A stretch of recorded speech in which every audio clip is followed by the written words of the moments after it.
Bonjour tout le monde. Je commencerai cette vidéo bien entendu en remerciant Axel. Axel, je ne sais pas si vous la connaissez, mais pour moi Axel, pour vous donner une image, il y a autant de belles idées et initiatives de solidarité et de partage dans la tête d'Axel que de rouleaux de papier toilette et de gel hydroalcoolique chez certains hypocondriaques à l'heure actuelle. Voilà. Et la dernière très bonne idée en date dans la tête d'Axel, c'était de solliciter des kinés, des physios, un peu partout dans le monde, pour partager des exercices simples, pour reprendre, et dans toutes les langues, pour reprendre contact avec nos corps, avec nos respirations, gérer au mieux notre stress. Avant de commencer ça et de vous parler aujourd'hui, moi, de la cohérence cardiaque, j'aimerais, si vous voulez bien, qu'on commence par une petite métaphore. Pour moi, à l'heure actuelle, c'est un peu comme si vous qui regardez cette vidéo, et moi, on était comme un train, comme un petit train, et composé de différents wagons, et que le but, ce serait de ne perdre aucun wagon tout au long de cette vidéo. Pourquoi je vous dis ça? Parce que je sais d'expérience qu'il y a certains mots comme méditation, comme connexion à soi-même, comme juste respiration pour certaines personnes qui font peur. Ou alors que certaines personnes associent comme réservé à, par exemple, aux hippies vivant dans des yourtes en Ardèche. Et c'est spécifiquement sur ce point que j'aimerais insister. C'est-à-dire que si cette vidéo, aujourd'hui, elle peut apporter un nouvel outil à des personnes déjà sensibles à la méditation, à la pleine conscience, c'est super. On n'a jamais fini d'apprendre, de toute façon.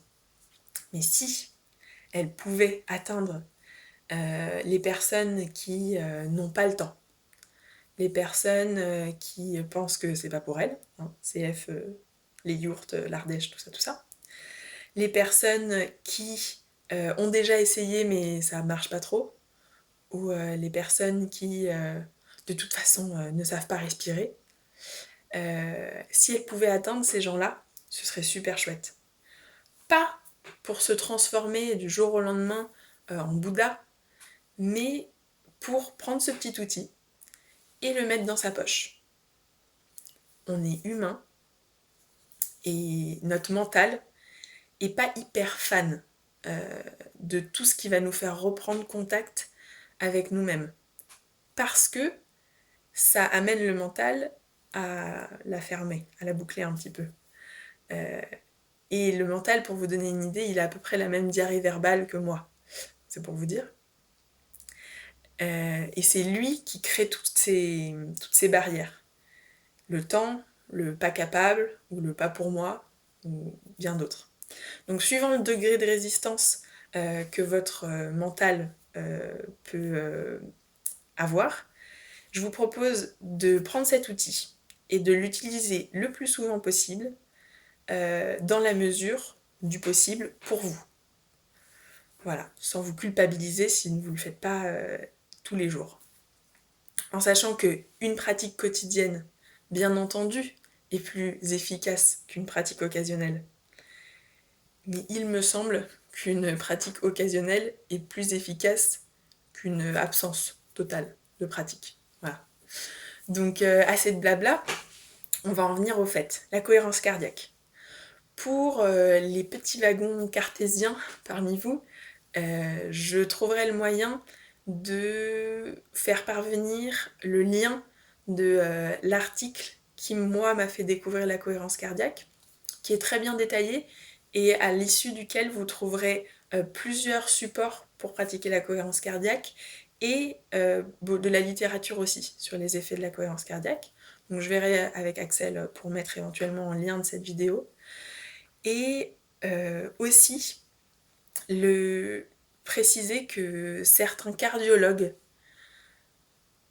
prescrivent la cohérence cardiaque pour leurs patients, pour ses effets sur la tension artérielle, sur le stress en général, l'anxiété. C'est quand même un argument de taille, non? Donc pour en revenir à la définition, la cohérence cardiaque, c'est une pratique personnelle de gestion du stress et des émotions qui est basée sur la respiration. Dans les faits, c'est 6 respirations par minute pendant 5 minutes, ce qui nous donne normalement 5 secondes d'inspiration et 5 secondes d'expiration. Dans l'idéal, en essayant d'inspirer par le nez, de souffler par la bouche. Et normalement, 3 fois par jour. Une fois le matin, une fois un peu avant le repas et une fois en fin d'après-midi. Ça, c'est la théorie. Et après, la pratique, c'est ce que vous en faites. C'est la vôtre. C'est-à-dire qu'il y a certaines personnes qui vont peut-être avoir besoin de le faire les yeux fermés. D'autres personnes pour qui fermer les yeux, c'est déjà trop spirituel. Et à ces personnes-là, si vous êtes encore en train de regarder cette vidéo, merci vraiment de vous être accrochés. C'est cool et vous avez bien fait de vous accrocher parce que justement, la cohérence cardiaque, il y a 1000 façons de la mettre en place. Il y a des applications sur les téléphones, maintenant des applications sur les smartphones où vous pourrez trouver cohérence cardiaque. Il y a des vidéos sur YouTube. Sur les vidéos sur YouTube, il y en a où vous avez des guidages sonores pour ceux qui ont besoin de fermer les yeux. Il y en a avec des guidages visuels, pour ceux pour qui fermer les yeux c'est déjà trop spirituel. Il y en a aussi même avec des chants de mouettes, si jamais vous adorez l'océan et la mer. Et si jamais ça vous convient pas, parce que par exemple vous trouvez ça oppressant, le fait qu'on vous donne un rythme, qu'on fixe un rythme d'inspiration et d'expiration, vous pouvez aussi tout simplement prendre un minuteur, le mettre sur 5 minutes, et au milieu de ça, essayez de compter vous-même, de compter 5 secondes pour votre inspiration, 5 secondes pour votre expiration. Donc si ça vous dit, ce qui serait chouette, ce serait qu'on essaye de faire un petit essai là ensemble. On fera peut-être pas les 5 minutes parce que ça serait un peu long. C'est vraiment là comme si on mettait juste les pieds jusqu'à mi-mollet dans le jacuzzi, d'accord? Pour que vous commenciez à sentir à quel point ça peut être cool. Et après, je vous laisserai avec les liens en fin de vidéo et n'importe quel support que vous choisirez, vous immerger complètement dans ce jacuzzi fort agréable qui est la cohérence cardiaque. Donc on va s'installer confortablement, le dos droit, les pieds au contact du sol, et on va commencer par bien vider, donc bien souffler. Et ce que je ferai, c'est que je ferai un petit gong avec cette petite cloche que j'ai trouvée dans cet appartement où je suis confinée. Il se trouve que c'est un gong, d'accord? Le son s'apparente à un gong. Voilà, ne prenez en rien ça comme une incitation à une quelconque spiritualité. C'est juste que c'est plus agréable que si j'avais claqué des doigts pour faire la transition entre l'inspiration et l'expiration. Et donc, à chaque gong, on passera de l'inspiration à l'expiration. Si vous avez commencé en inspirant et qu'en fait il fallait souffler, bref, si jamais vous n'êtes pas forcément dans le tempo, pas de souci, d'accord? On va trouver, vous allez au fur et à mesure, ça durera suffisamment de temps pour vous synchroniser avec les différents gongs. Et si jamais pour vous ça vous correspond pas, encore une fois, parce que vous trouvez ça trop oppressant, vous pouvez aussi fermer cette vidéo et aller directement voir les liens qui sont à la fin pour vous faire votre propre expérience.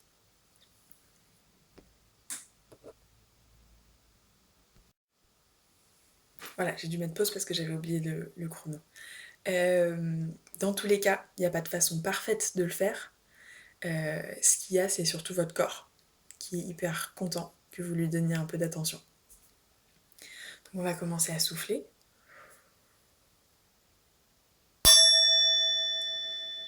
Et inspirer.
Et voilà.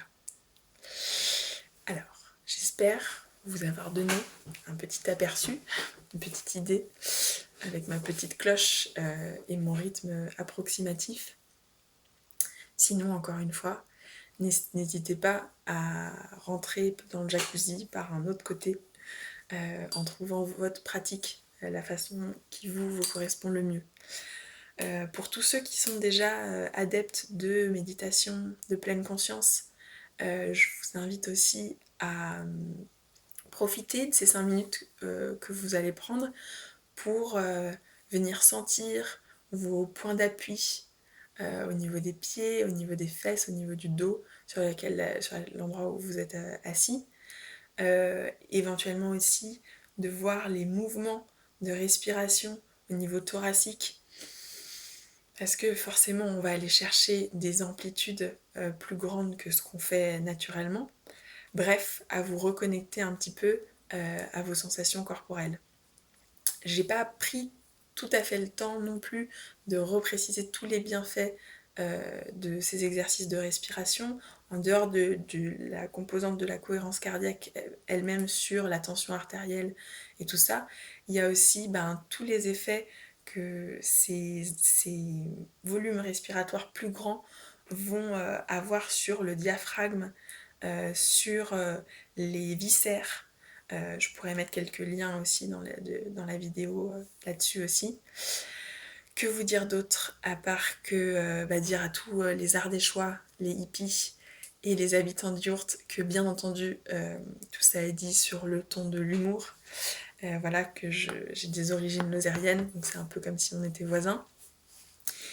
Et puis remercier tous les petits wagons que vous êtes de vous être accrochés jusqu'au bout. Voilà, bonne journée à vous.